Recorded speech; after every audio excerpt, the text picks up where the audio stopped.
अस्सलामुअलैकुम, welcome back to my channel. I hope सारे ठीक ठाक होंगे। तो आज की वीडियो में लॉ के बारे में बताता हूँ आपको कि आयरलैंड में लॉ का क्या स्कोप है। अगर आप पाकिस्तान से बैचलर करके आप इधर लॉ पढ़ने आ रहे हैं तो उसमें बैचलर में कितना खर्चा आता है और इधर कितने साल का कोर्स है। कोर्स के बाद आप इधर एज अ सॉलिसिटर काम कर सकते हो, उसका क्या सारी डिटेल हम निहाद भाई से पूछेंगे क्योंकि ये इधर लॉ पढ़ रहे हैं। तो स्टार्ट करते हैं अपनी वीडियो। अस्सलाम वालेकुम निहाद भाई। वालेकुम सलाम। तो फर्स्ट ऑफ ऑल आप ये बताओ, आपने पाकिस्तान में क्या पढ़ा था और उसके बाद आपने पाकिस्तान में कुछ लॉ के हिसाब से कुछ पढ़ा था कि आप डायरेक्ट एफएससी करके आप इधर बैचलर में लॉ करने आ गए। पाकिस्तान से यार मैंने एफएससी प्री इंजीनियरिंग की थी और उसके बाद फिर मैं यहाँ आ गया था। यहाँ एलएलबी ऑनर्स कर रहा हूँ मैं। तो आप थोड़ी डिटेल में बताओ कि आप कौन से कॉलेज में पढ़ रहे हो, आपकी फ़ी वगैरह का अगर आप समझते हो कि आपको बताना चाहिए, और आपका कोर्स कितने साल के, आप थोड़ी सी डिटेल अपने कोर्स के बारे में बताओ। कोर्स मेरा 3 साल का, ये डिपेंड करता है आपके कॉलेज पे भी। कुछ कॉलेज 4 साल का करवाते हैं, कुछ 3 साल का करवाते हैं। और ये 2 डिग्रीज होती हैं, एलएलबी ऑनर्स होती है और एक बिजनेस लॉ की डिग्री होती है। और फीस इसकी I think so 12,500 euro fees है। तो आपने बताया नहीं कि आप कौन से कॉलेज में हैं। मैं ग्रिफिथ कॉलेज में पढ़ता हूँ।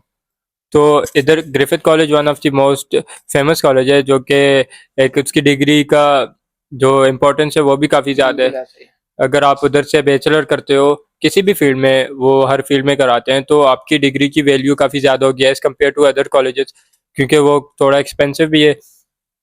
ऐसा ही है बिल्कुल। मेरे पास 2-3 ऑप्शन थे।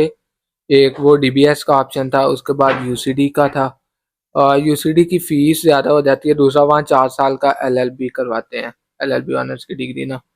तो मैंने चूज भी ग्रीफिथ कॉलेज इस वजह से किया था। एक तो बंदा ये अफोर्ड कर सकता है, और दूसरा यहाँ एलएलबी ऑनर्स 3 साल की डिग्री है। मेन वजह भी ये थी कि यार 3 साल में डिग्री हो जाती है। तो आप 3 साल डिग्री कंप्लीट करने के बाद आपको क्या ऑप्शन मिलेंगे आयरलैंड में एज अ सॉलिसिटर काम करने के, या फिर आप ट्रेनिंग करोगे? कुछ थोड़ा उसके बारे में भी बताओ। डिग्री करके यार आपके पास ना आगे ऑप्शंस होते हैं 2-3। मतलब आपने भारत लॉ करना है, आपने सोलिसिटर के एग्जाम देने हैं। मतलब यहाँ तो ज़्यादा सिस्टम चलता है सोलिसिटर का। अगर आपने अगली लाइफ यहाँ कंटिन्यू करनी है, अगर यहाँ आपने पीएसडब्ल्यू यहाँ अप्लाई करना है, तो सोलिसिटर आई थिंक सो कि solicitor is the best option. तो आप ये 3 साल की डिग्री कंप्लीट करने के बाद आपको कौन सा ऐसा वो मिलेगा कि आप सॉलिसिटर अप्लाई कर सकते हो, या आप सॉलिसिटर के लिए कुछ अलग पढ़ोगे, उसके लिए अलग एग्जाम दोगे? क्योंकि हमें तो नहीं पता, क्योंकि उसकी डिटेल वो आप बता सकते हो कि आप 3 साल कंप्लीट करने के बाद आपको कुछ एक्स्ट्रा भी पढ़ना पड़ेगा, कुछ एग्जाम देने पड़ेंगे सॉलिसिटर बनने के लिए, कि जस्ट ये करने के बाद आपको मिल जाएगा सॉलिसिटर का जो एक टैग होता है? अच्छा, सॉलिसिटर का ये है, उसके सबसे पहले तो आपने 8 एग्जाम क्लियर करने होते हैं। वो बेसिक सब्जेक्ट्स होते हैं। लॉ के टार्ट लॉ हो गया, कॉन्स्टिट्यूशनल लॉ हो गया, ईयू लॉ हो गया। मतलब ऐसे 8 सब्जेक्ट्स हैं, वो क्लियर करने होते हैं। उसके बाद आपने ट्रेनिंग कॉन्ट्रैक्ट लेना होता है किसी भी लॉ फर्म से, 2 साल का ना। वो ट्रेनिंग कॉन्ट्रैक्ट आपने मतलब 2 साल ट्रेनिंग करनी है। उसके बाद जाके फिर आपको सोलिसिटर का बैच मिलता है। तो जैसे आपने बताया, आप 3 साल डिग्री करने के बाद आपको जस्ट 1 साल का पीएसडब्ल्यू मिलेगा, ठीक? जी। तो आपने आगे थोड़ी लंबी डिटेल में बता दिया कि आप 2 साल कॉन्टैक्ट करोगे, उसके बाद आपने एडमिशन लेने कुछ सॉलिसिटर एग्जाम के लिए। तो उसके लिए वीज़ा प्रोसेस क्या होगा आपके पास? तो जैसे 1G होगा वो 1 साल के लिए होगा, तो फिर आप वो 2 साल एक्स्ट्रा आपको ये लोग खुद गाड़ा कार्ड जो IRP होगा वो आपको एक्सटेंड करेंगे, या फिर आप किसी और तरीके से इधर रहोगे? उसका ये प्रोसेस होगा कि आपने जो एग्ज़ाम है ना, वो आप जब आपका पहला साल क्लियर हो जाता है ना, first year of LLB honours, आप उसके बाद भी वो एग्ज़ाम अटेम्प्ट कर सकते हैं। 2 साल डिग्री के भी हो जाएंगे। 1 साल आपके पास वो पोस्ट पीएसडब्ल्यू कार्ड होगा।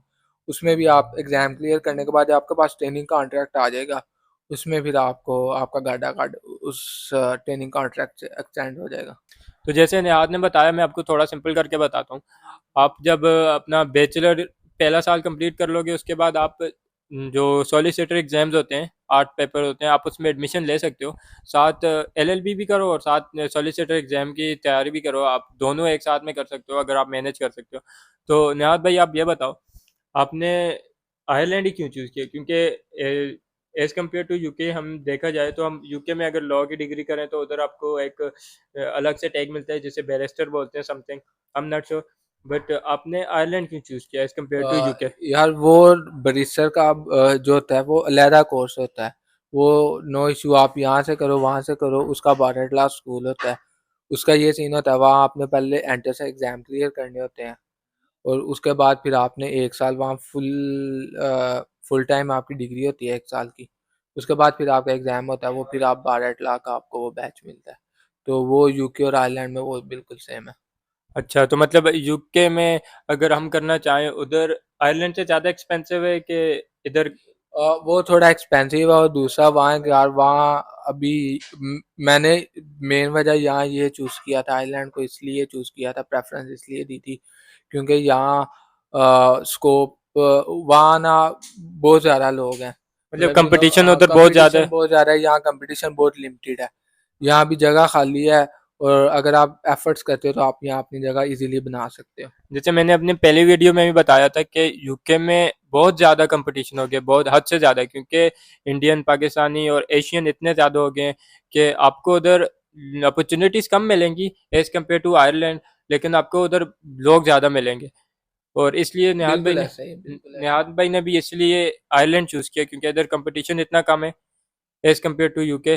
तो आपको इधर इजीली पीआर भी हो जाती है, आपको इजीली इधर। है। इतनी इजी नहीं होती, बड़ा हो जाती है। तो हमें ये तो क्लियर हो गया कि आप बैचलर करोगे, उसके बाद आप वो सॉलिसिटर एग्जाम करोगे। तो लॉ में मास्टर्स का आगे क्या प्लान है? 2 साल को होते हैं, 1 साल को होते हैं। अगर आप मास्टर्स करोगे तो वो किस फील्ड में करोगे? लाइक एलएलबी के आगे कौन सी फील्ड होती है? और उसके बाद आपको कितने साल का पीएसडब्ल्यू मिलेगा? और आगे फ्यूचर प्लान्स के बारे में आपको मैं बाद में पूछता हूँ। अच्छा यार, इसका एलएलबी ऑनर्स करने के बाद ज़रूरी नहीं आपने सोलिसिटर या बार की साइड पे जाना है। आपके पास और मल्टीपल्स ऑप्शन आगे आ जाते हैं। आपके पास फॉर एग्जांपल बैंक के रिलेटेड जॉब्स आ जाती हैं अगर आपने एलएलएम कर ली है। क्योंकि मेरा एक दोस्त है, उसने किया था एंटी लॉन्ड्रिंग मनी में एलएलएम ना, तो उसकी बैंक में जॉब हो गई है। सो मीडिया की आगे ब्रांचेज आ जाती हैं, आपकी लोकल लेजिस्लेटिव जो यहाँ की हैं बॉडीज उसमें जॉब आ जाती हैं, पर उसके लिए फिर आपको वो हमारा थोड़ा इशू आ जाता है स्टैम्प का। तो वो एक सीन है। नहीं, तो आप बैचलर के बाद आप मास्टर्स नहीं कर सकते क्या एलएलबी में?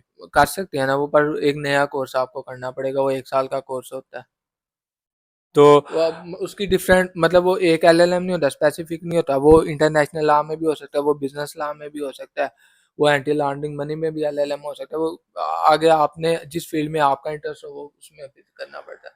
तो अगर फॉर एग्जांपल अगर पाकिस्तान में जैसे किसी ने बिजनेस पढ़ा हुआ है, एमबीए किया हुआ ठीक है। है, बीबीए किया हुआ है, ठीक या है। किसी ने मेडिकल फील्ड में कुछ पढ़ा हुआ है और वो अपना स्कोप आगे लॉ में कंटिन्यू करना चाह रहे हैं, तो उसके लिए क्या स्कोप? अगर वो इधर आयरलैंड का वीज़ा अप्लाई करे फॉर मास्टर्स, तो वो अपनी फाइल में ये ऐड कर सकते हैं कि मैंने इधर मेडिकल पढ़ा है और मैं अब जाके आयरलैंड में अब आगे जो मेडिकल में आगे लॉ की कोई ब्रांच आती है उसमें अपना जो कैरियर है वो कंटिन्यू करना चाहता हूँ, या फिर मैं बिजनेस में आगे कंटिन्यू करना चाहता हूँ?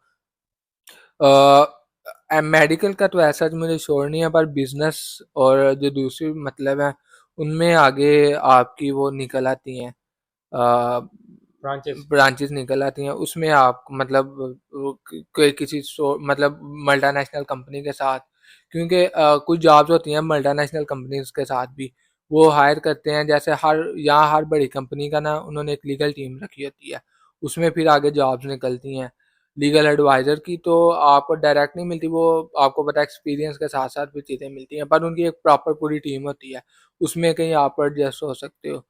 तो अगर बीए मतलब वहाँ बिजनेस की भी डिग्री की होती है तो वो आपकी कहीं ना कहीं काम आ जाती है। तो चलें, वो बात तो हमें क्लियर होगी, हमें कैरियर के लिहाज से भी पता चल गया। अब अपना फ्यूचर प्लान बताओ, जो कि आप बैचलर कंप्लीट करने के बाद मास्टर्स करोगे नहीं करोगे, या फिर आगे सॉलिसिटर में जाओगे, या जॉब की तलाश शुरू करोगे? अगर आपको जॉब हो जाती है तो आगे अपनी स्टडी कंटिन्यू करोगे, क्योंकि अगर आप बैचलर करके कम लिमिटेड एक्सपीरियंस में रहते हो तो आपके पास कम अपॉर्चुनिटीज होगी। बिल्कुल ऐसे ही। अगर आप बैचलर कंप्लीट करने के बाद आगे फर्दर मोर स्टडीज करते हो तो उसमें आपके पास एक्सपीरियंस भी होता जाएगा और आपके पास फर्दर अपॉर्चुनिटी भी होगी।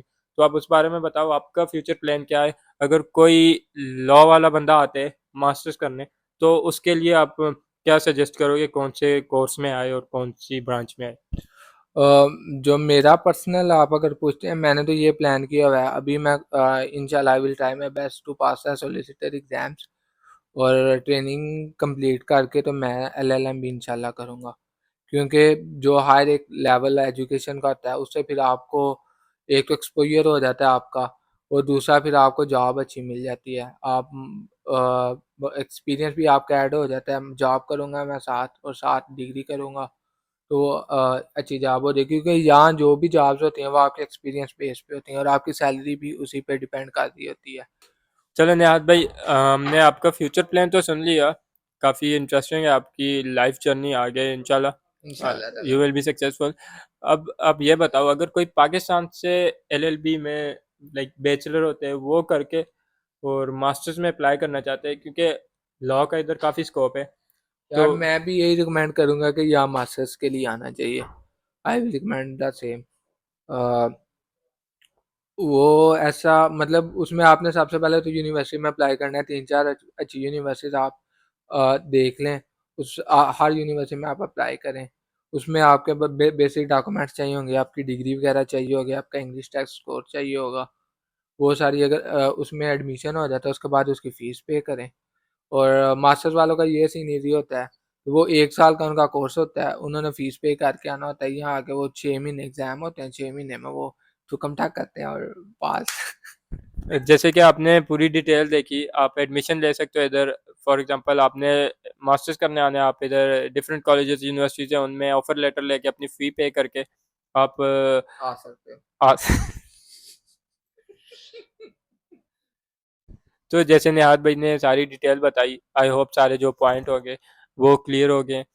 तो आप इधर एडमिशन लेने के लिए आप इधर किसी भी अच्छी यूनिवर्सिटी कॉलेज में एडमिशन लेके उनको फ़ी पे करके अपना सारे डॉक्यूमेंट्स क्लियर करके, तो मास्टर्स के लिए वीज़ा रेशो भी काफ़ी अच्छी होती है। तो बिल्कुल ऐसे। आप आ जाओ, मोस्ट वेलकम है।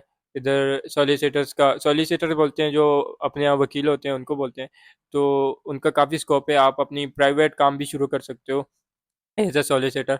तो इधर हर बंदे को नीड पड़ती है सॉलिसिटर की, तो आप खुद ही अंदाज़ा लगा सकते हो कि कितनी अपॉर्चुनिटीज़ होती है। So most welcome. इंशाल्लाह मिलते हैं नेक्स्ट वीडियो में, नो, तब तक मैं नहीं होऊँगा नेक्स्ट में, ये कल्ला ही होएगा। नो। सही है, सही है। अच्छा अली भाई, ये इस वीडियो के पैसे ये पेड़ रहा। तो एक मिनट मैं अल्लाह हाफिज कर दूँ ना? नहीं, पहले पैसे। एक मिनट ना, अल्लाह हाफिज कर दूँ ना फिर करते ना, हैं। ए कैमरा बंद होया, तू पैसे ही नहीं देने। नहीं, दे देता हूँ मैं। तो ना, मैं फ्री इंटरव्यू देंदा ही नहीं।